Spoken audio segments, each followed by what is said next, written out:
Hey, what's up guys? Welcome back to episode number 14 of the Expert Mode Calamity Mod Let's Play series.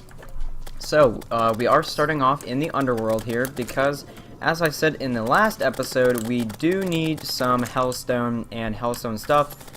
And wow, that was lucky. We just got another guide voodoo doll, because I actually got one right as I got down here, and a demon scythe, which I'm not going to use and apparently does not make any new items. Either way, we got it, so I mean, that's cool. But anyways, I'm definitely not going to show the entire process of me mining all the HELLSTONE because it would be really boring and get old after about 2 seconds. So I'm not even going to time-lapse that. I'm just going to cut that part out. But the more important part is, and I thought I should mention this at the beginning, tomorrow I will be live streaming at 6 p.m. Eastern Standard Time. So definitely make sure you guys come out and check the stream. At this point, I'm still not exactly sure what I'm going to stream, but all I know is I'm going to stream. So definitely make sure you guys come out and look for that. But anyways, I'm just gonna get straight on to the HELLSTONE part. And I thought I also should mention that yes, I did finish the elevator, and that ore is so annoying from the last episode, the ore we can't mine, because I looked it up, and it turns out we're not going to be able to mine that ore for a long time. And I died like 15 times, not even kidding, died 15 times trying to get down here, because I would I would fall on the ore, not knowing it was there, and die, so it's going to be really annoying for now, but I guess, I mean, I can't really do anything about it right now. Anyways, I'm just going to get to the mining. So we only had one potion, so it didn't really last that long, but we did manage to get 303 ore regardless of us only having one potion, which I would say is pretty productive and pretty good. Now, obviously, that is not going to get us everything we want, not even close, but it will get us something. And it looks like actually the thing we're gonna need to make is obsidian, or not make, get obsidian, because we really don't have that much. Yeah, so we have more HELLSTONE, but we're actually short on obsidian, which is kind of embarrassing. But I just realized, oh wait, never mind. I was about to say I just realized we could make the Knight's Edge, but then I realized that we in fact need to defeat Skeletron, which could be coming in the next episode, who knows. Anyways, so Molten Armor. See, the thing is, Molten Armor, it gives more defense than our current armor, but our current armor does, it does give more, like, I don't know what you want to call it, boosts to our stuff. A Molten Pickaxe, I'm gonna make the Imp Staff because the Imp Staff is really good. And that will go ahead and replace our weird Seabound Staff, which is kind of garbage anyways. Molten Fury, I definitely will make. And we got a bad one, we'll have to re-roll that. I think we're just gonna bite the bullet and, okay, not even make all of it. So right now we only have one more defense, and we did lose our stats we got from that armor, so I'm actually not going to wear the Molten Armor until we have the full set. But more importantly, we did get that, and the Imp Staff, which is very good. But actually, I'll keep those with me because really all I need to go down and do is get a tiny bit of obsidian, which should be easy to get. Multiple deaths later, and quite a bit longer than I expected later, we finally have a good amount of obsidian, so we shouldn't have to get any for a long time. So we're gonna go ahead, create this into about 30 bars. Yep. Wow, I can do simple math. That's cool. Anyways, we're gonna go ahead and make molten greaves, and then with the leftover stuff we have, we're gonna make a molten pickaxe. Now, I'm not going to use the molten pickaxe because I believe this one is so much better, and it's definitely faster, but we will need the molten pickaxe at some point, because obviously we will need to mine cobalt in hard mode. But we now have, okay, well, the Dryad is giving me that effect, but we now have 47 defense. There we go, 47 defense without the Dryad's little thing. And we also get 17% increased melee damage. So if we look right now, that does 33, and then if we put this on, it does 31. So it goes up by 2 damage, but some of the stats and things that we gain from that armor, personally, like plus 20 max mana and plus 1 max minions and 12% increased movement speed. Well, I mean, see, the thing is, increased melee speed and as health decreases. You know what? I think I'm just going to go with Molten Armor simply because it has more damage and it also has somewhat more defense. And I think that's going to be good for our armor today. Oh, wow, we have a lot of aerialite ore. I was not aware of that. Anyways, so I talked in the last episode about needing to build a house in the dungeon area because that's kind of what we need to do. But honestly, I really want the bee's knees. Like, I really want the bee's knees because it's such a good weapon, and I normally use it against Wall of Flesh and Skeletron. So I think what I'm going to be doing more of today is farming out Queen Bee. This time I'll put it at an extremely fast speed because I'm probably going to be doing all 7 of these Queen Bees, which could take quite a while. So hopefully that won't take too long, but I will go ahead and start that time lapse now.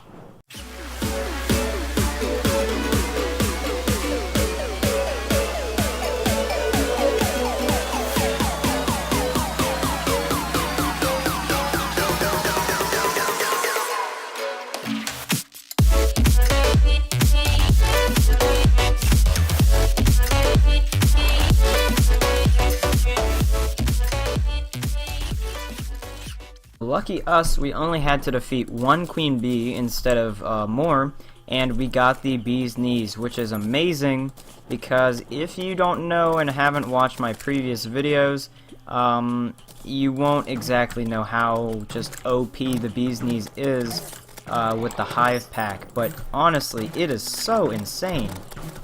And we have a Blood Moon here, which we might actually need to farm out because we didn't get the money trough from the last Blood Moon.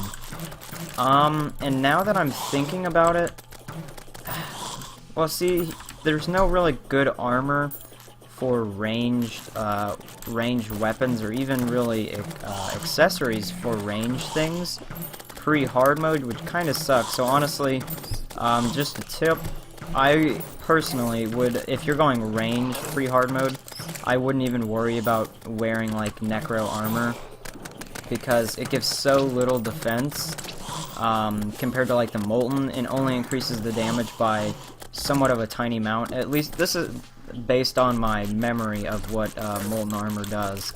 That's just a tip I would give. It's just not worry about that, and that's what I'm going to definitely follow. And I'm not going to make, or I'm sorry, not make. I'm not going to use ranged armor. I'm actually just going to end up using this. Also, I just realized we do have this this thing, so when we're using melee, we definitely should use that, because now it does 36 damage rather than 33. We're going to throw the high peck in there, bee shirt. We have everything except the bee's knees, and we can go ahead, put that back in the chest, and I definitely will be keeping the bee's knees on me. Well, actually, you know what? No, I'm not. Wait, does that say material? Hold on. Lunarian or Lunarian bow. Okay, so it's a tendon bow in our case, molten fury, bee's knees, and purified gel. So it looks like this purified gel can make a lot, but I'm still not certain where we get that. But see, it's not at a mithril and... Oh, as I say that. Okay, well this is, but like... This armor, which is HELLSTONE bars and purified gel, this is not at an mithril anvil, meaning it must be pre-hard mode. Oh. Okay, so I'm assuming the gel comes from Slime God, which actually is pre-Wall of Flesh. So hold on, let me go back to this. No, not that. This overloaded sludge. How do we make that? Purified gel. Well, hold on. If we get purified gel from the boss, then how are we supposed to summon it? unless there's a alternate way of getting purified gel. I'm not entirely sure. Also, we got 32 gold from that, which is awesome, because now we're up to 2 gold and, 2 platinum and 4 gold. So I think what I'm actually going to do is go on the wiki right now, and I'm gonna look up the situation for what we're currently in here. So very interesting. So according to the Calamity wiki, and we actually have to kind of hurry right now because of this, but according to the wiki, there's an enemy called the Blighted Slime, or something similar to that spawns at night in the Corruption or Crimson biome, depending on your respective your biome for your world. And basically, it drops something called Blighted Gel, I think is the name of it. Anyways, you can use like 25 Blighted Gel and 25 either Crimson or Crimstone, or okay, I don't know the name. I keep forgetting. Basically, it's your biome like corrupted stone. That's what I'm trying to say, if that makes sense. So, for example, for us, that would be Crimstone, and you get 25 of that and that new Blighted Gel. You can actually make an overloaded sludge, which summons the Slime God, but the Slime God, wow, actually drops something completely different, which is Purified Gel. And then I guess you can just convert that Purified Gel instead of the Blighted Gel straight back into the Summoner, which is, in my opinion, somewhat confusing, also seeing as they don't even have that recipe for Blighted Gel on this recipe mod. So that's kind of disappointing. Or maybe I just missed it or something. I don't know if I'm just completely blind or what. But sadly, I think it's about to turn day, and of course, we are going through the desert right now in a desert storm, meaning it's even harder for us to get there faster, which sucks. So anyways, I think I'm just going to look around the Crimson for a while, and I guess I'll come back if I find one of these slimes. I'm a bit confused how if you shoot bees into water, they immediately disappear, but shooting them in the rain is perfectly fine, and it doesn't affect them at all. Seems a bit inconsistent. Now, I'm not saying they should change that back, but that's just a small thing I noticed that kind of bugs me, honestly. Like, if it's raining, it probably realistically should make the bees not work, but that kind of would be dumb because obviously, I mean, it's not that rare for it to rain, so, I mean, you're pretty much making like an entire weapon set useless during rain, which in my opinion isn't the best thing to do. We've been here for a while, well, maybe not a while, but for an okay amount of time now, and we still have none of these slimes, so I'm not sure if there's, like, if you have to be underground. I think I might go try that, or what, but yeah, I'm still yet to find one, which hopefully doesn't mean that they're extremely rare and that it's gonna take a long time of farming. But sadly, right now, that's what it's looking like, so I guess I'll get back to you if I ever find one. I just realized we have been wasting our time. I looked at the wiki page to see if there are any spawning requirements, because I didn't honestly look at it, and look who didn't read far enough. It says only after Skeletron, meaning, once again, we can't do it. So that kind of sucks, because I was planning to fight Slime God, which actually might not be a good idea, seeing as Slime God comes after Skeletron, and you know the gear boost that comes after you beat Skeletron is quite a bit for pre-hard mode, because you pretty much have unlocked everything at that point. So I'm not exactly sure if we should have done that anyways. Hive Mind. Okay, yeah. I was about to say, wait, why haven't we defeated the Hive Mind? Because that's far back, but I realized that's still just the thing we can only do in the Corruption biome, so that kind of sucks. Speaking of the desert, kind of wondering if we should explore the desert more, because we did go down there a bit, but we didn't really go down there long. Honestly, at this point, I feel like I'm just stalling, because I really, really don't want to do Skeletron today, because, I mean, Skeletron is a big, big fight because it requires an arena. Normally it takes me a few tries because Skeletron still in my book appears, unless you have the bee's knees, appears to be one of the hardest expert mode bosses. Now, not obviously in strength, but for the items you have and his AI and etc, etc, he seems to be the most challenging boss for me in expert mode, pretty much out of all of them, almost, I'd say, because most of them, like Queen Bee, are just still jokes. And that kind of segues me into my next point, which is the fact that I play a lot of Terraria. Okay, that's evident. I have over 2,350 hours or something crazy last I looked when I started this episode, and I thought there's something I probably should do and that I've never done, and that is speedrunning, because I've never really attempted to speedrun any game, but obviously you need skill to speedrun a game, so I thought, what better game to do than the one I play for my channel, Terraria, and the one game I'm actually good at. So, tomorrow's live stream is going to be a speedrun of Eye of Cthulhu First Night, which could be challenging, and I'm probably going to do it on normal mode because expert mode is insane. And I know people have done that in the past, but I'm trying to think of a good thing to start off speedrunning, and I've never done it before, so I thought, you know what, I'm just going to try it tomorrow and see how it goes.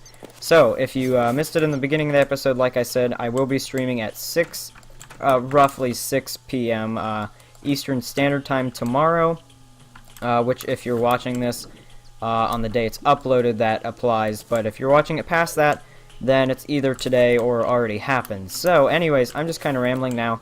Make sure you check on my Discord or sign up for that if you want to get some updates on that, or maybe some sneak peeks, maybe, who knows, I don't know. Anyways, I'll just stop rambling and I will see you guys tomorrow on my first speedrunning live stream. See ya.